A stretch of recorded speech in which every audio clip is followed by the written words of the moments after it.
असहकार चळवळ या पाठाच्या पुढच्या विभागामध्ये आता आपण प्रवेश करतो. चला तर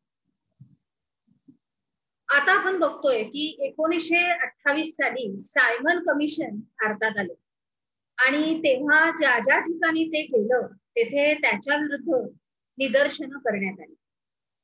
सायमन गो बॅक, सायमन परत जा या घोषणा देऊन प्रखर विरोध या सायमन कमिशनला करण्यात आला. त्याच्यामुळे काय झालं तर निदर्शकांवर लाठी हल्ला करण्यात आला आणि मग लाहोर येथे सायमन कमिशन विरुद्ध झालेल्या निदर्शनाचं नेतृत्व हे लाला लजपत राय करत होते. या निदर्शकांवर पोलिसांनी जो लाठी हल्ला केला, सॉन्डर्स या उद्दाम पोलीस अधिकाऱ्यानं लालाजींच्या छातीवर लाठीनं प्रहार केला आणि या हल्ल्यानंतरच्या निषेध सभेत लालाजी म्हणाले, लाठीच्या प्रत्येक आघाताबरोबर ब्रिटिश साम्राज्याच्या शवपेटीवर एक एक खिळा ठोकला जात आहे. आणि मग पुढे काही दिवसातच लालाजींचं निधन झालं. पुढे जाऊया. नेहरू अहवाल. भारतातील नेते हे एकमताने राज्यघटना तयार करू शकत नाहीत अशी टीका भारत मंत्री बर्कनहेड यांनी केली. हे आव्हान स्वीकारून सर्वपक्षीय समिती स्थापना करण्यात आली आणि या समितीचे अध्यक्ष पंडित मोतीलाल नेहरू हे होते. भारतामध्ये वसाहतीचे स्वराज्य स्थापन करावं आणि प्रौढ मतदान पद्धतीनं लागू करावं.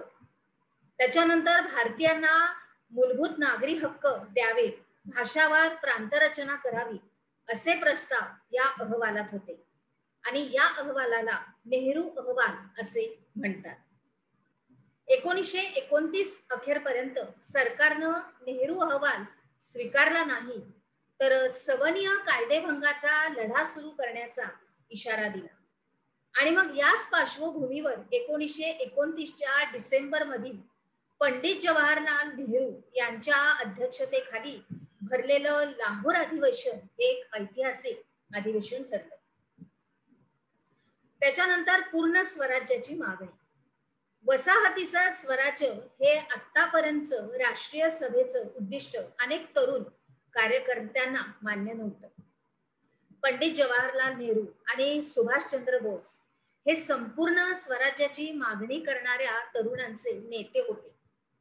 या तरुण गटांच्या प्रभावामुळे राष्ट्रीय सभेच्या लाहोर अधिवेशनामध्ये संपूर्ण स्वराज्याचा ठराव हा संमत करण्यात आला आणि या ठरावाद्वारे राष्ट्रीय सभेने वसाहतींचं स्वराज्य या उद्दिष्टांचा त्याग केला.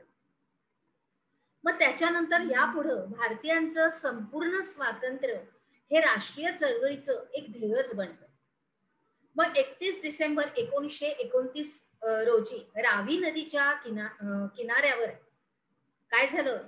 31 डिसेंबर 1929 रोजी रावी नदीच्या किनाऱ्यावर पंडित जवाहरलाल नेहरू यांनी तिरंगा ध्वज फडकवला आणि 26 जानेवारी हा दिवस स्वातंत्र्य दिन म्हणून पाळण्यात आला असे ठरवण्यात आले. ब्रिटिश सत्तेपासून भारताला मुक्त करण्यासाठी स्वातंत्र्याचा लढा हा अहिंसक मार्गाने चालवण्याची प्रतिज्ञा 26 जानेवारी 1930 रोजी देशभर करण्यात आली आणि त्यामुळेच आपल्या देशामध्ये सर्वत्र असं चैतन्याचं वातावरण निर्माण झालं की आपला देश हा स्वतंत्र झालेला आहे, स्वतंत्र होणार या ब्रिटिशांच्या अन्यायामधून. आता याच्या अंतर्गत माहित आहे का तुम्हाला, याच्यामध्ये मुळशी सत्याग्रह, त्याच्यामध्ये असहकार चळवळीच्या काळामध्ये पुणे जिल्ह्याच्या मुळशी तालुक्यातील शेतकऱ्यांनी शासनाविरुद्ध सत्याग्रह केला आणि या सत्याग्रहाचं नेतृत्व सेनापती पांडुरंग महादेव पापट यांनी केलं आणि यासाठी त्यांना 7 वर्षाची शिक्षा झाली. आले लक्षात? चल पुढे जाऊया. आपण काय शिकलो या अंतर्गत टिपालिहामध्ये तुम्हाला नेहरू अहवाल आणि पूर्ण स्वराज्याची मागणी याच्याबद्दल माहिती आपल्या वहीमध्ये व्यवस्थित लिहायची आहे. चला तर मग आता आपण आपल्या पुढील विभागामध्ये प्रवेश करूया.